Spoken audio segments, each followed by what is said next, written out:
31 июля в Варнарском районе с рабочим визитом побывал главный федеральный инспектор Чувашии Геннадий Федоров. В рабочем совещании обсудили вопросы функционирования системы 112 на территории Чувашской республики. Система 112 – это система обеспечения вызова экстренных оперативных служб по единому номеру на территории России, которая должна функционировать в круглосуточном режиме и находиться в постоянной готовности к организации экстренного реагирования. Стоит отметить, что данная система на территории Чувашии работает с декабря 2017 года. Более подробную информацию о ее работе представил заместитель министра Чувашской республики по делам гражданской обороны и чрезвычайных ситуаций Олег Павлов. Он подчеркнул, что только за 6 месяцев текущего года поступило 398 148 вызовов. Наибольшее количество вызовов по системе дежурно-диспетчерской службы 03. Система 112 на территории Варнарского района функционирует с 27 декабря 2017 года.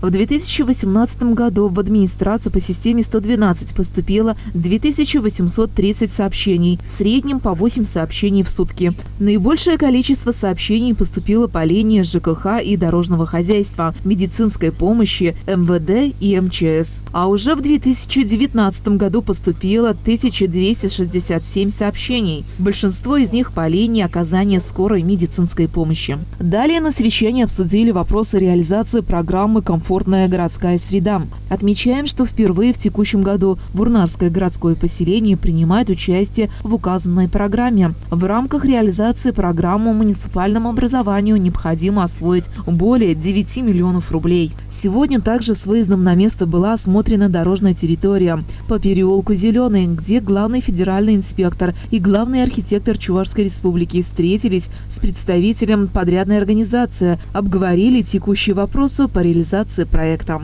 Елена Анисимова, Ирина Константинова, Павел Павлов. «Вокруг нас».